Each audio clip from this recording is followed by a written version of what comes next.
अस्सलाम वालेकुम। आप में से अक्सर ने ये इशू फेस किया होगा, ये जो आवाज़ आती है गाड़ी मोड़ते वक्त, जो कि अब मेरी गाड़ी से भी आ रही है, ये वाली। ये आवाज़ सिर्फ यू टर्न लेते वक्त या फिर गाड़ी मोड़ते वक्त आती है।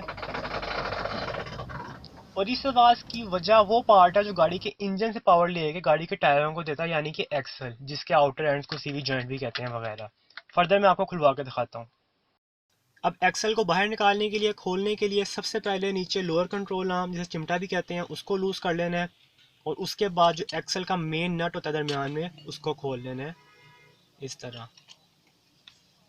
सिंपली पुश करने से ये बाहर निकल जाएगा। अब मेन जो पार्ट है एक्सल निकालने के लिए, हमें नीचे से लोअर कंट्रोल आर्म को इस पार्ट से अलहदा करना है। ये जो पूरा सस्पेंशन का फ्रंट पार्ट है, इसको अलहदा करने का मकसद ये है कि लोअर कंट्रोल आर्म यहाँ नीचे से ज्वाइन हुआ होता है इसके साथ। ये जो छोटी सी पिन निकली हुई है, ये पिन बाहर आ जाएगी तो फर्दर अगला पार्ट ईजिली मूव करेगा और एक्सल बाहर आ जाएगा इस तरह। ये है एक्सल की हालत जार। ये यहाँ से भी लीक है और आगे से भी डैमेज है। इसका कोर पार्ट भी है जो अंदर ही रह गया हुआ है। ये ऊपर से इसका सारा ख़त्म हो गया हुआ है और ये इसकी बॉल्स भी बाहर आ गई हुई हैं।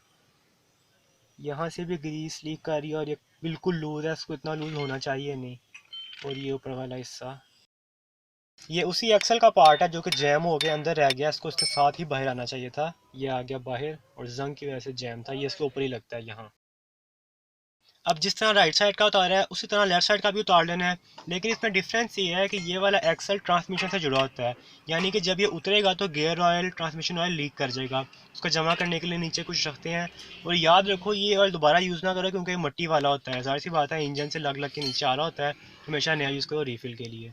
और ये आ गया एक्सल बाहर, ये कदरे बेहतर है, वन पीस में आ गया इस साइड से बाहर। और दूसरी साइड से टोटली ख़त्म है, सारी ग्रीस बाहर है। इसलिए कहते हैं जब बूट फटे ना, जो रबड़ का ब्लैक कलर का, टाइमली चेंज करवा लो ताकि आपका एक्सल फर्दर डैमेज ना हो। खैर ये काफ़ी लूज़ है, इतना लूज़ होना चाहिए नहीं इनको। 2000 years later. और फाइनली हमारे एक्सल नए होके आगे, ये पार्शली न्यू है क्योंकि जो लेफ़्ट साइड के सीवी जॉइंट्स हैं, इनके जो आउटर एंड्स हैं ये ब्रांड न्यू है। और राइट साइड के जो इनर एंड्स हैं ये रिपेयर हुए हैं। ये आपको इनकी स्टिफनेस से अंदाज़ा हो जाएगा कि ये ऐसे ही होने चाहिए, इतना लूज़ नहीं होना चाहिए जैसे कि पहले थे। और ये राइट साइड का रिपेयर भी ठीक ही होता है, उसमें जो पार्ट डैमेज होता है उसको रिप्लेस कर देते हैं, ग्रीस डाल के उसको बंद कर देते हैं। तो ये जिस तरह उतारे थे उसी तरह इंस्टॉल करने हैं, सिंपल लगाना है अंदर, उसको बिठाना है अपनी जगह पे और ऊपर चढ़ा के लॉक कर देना है, यानी कि जो सेंटर नट है वो लगा देना है। और लास्ट बट नॉट लीस्ट, ये नट खोल के जो गेयर ऑयल थोड़ा सा लीक कर गया था उसको रीफिल कर लेना है। जो यूज्ड गियर ऑयल है जो निकला है अभी गाड़ी से, वो दोबारा ना डालो, उसमें मिट्टी होती है, वो इंजन से लग लग के आ रहा होता है। अक्सर मैकेनिक वही डाल देते हैं।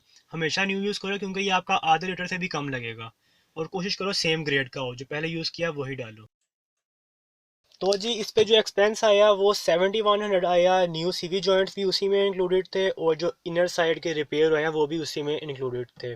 इसके अलावा 250 रुपीज़ का जो ट्रांसमिशन ऑयल थोड़ा सा लीक कर गया था, आधा लीटर से भी कम डाला, वो आया। और 800 मजदूरी थी, लेबर थी, तकरीबन ये 4-5 घंटे की जॉब की। अब अगर आपने ऐसे बड़े खर्चे से बचना है तो जब आपका ये ब्लैक कलर का पार्ट है जो बूट है ये फट जाए तो आप इसको टाइमली रिप्लेस करवा लो। ये मैक्सिमम 300-400 का नया डल जाएगा आपका बूट। इसके अंदर ग्रीस भरी होती है, जब ये फटता है ग्रीस सारी बाहर आ जाती है। और अगर आप इसको ऐसे ड्राई रन करते रहोगे ग्रीस से बगैर तो ये डैमेज हो जाएगा। इसके अलावा इनकी लॉन्ग लाइफ के लिए कोशिश करो कि जब गाड़ी यू टर्न लो या जब गाड़ी मोड़ो तो कम स्पीड में लो। जब ज़्यादा स्पीड में मोड़ते हैं गाड़ी, अक्सर हम फ्लो में गाड़ी मोड़ लेते हैं तो इन पे जोर पड़ता है। ऐसे करोगे तो ये चलता रहेगा, ये पार्ट जल्दी ख़राब नहीं होता। मैंने इसको काफ़ी लंबा अर्सा ड्राई रन किया है। Thanks for watching. अल्लाह हाफ़िज़।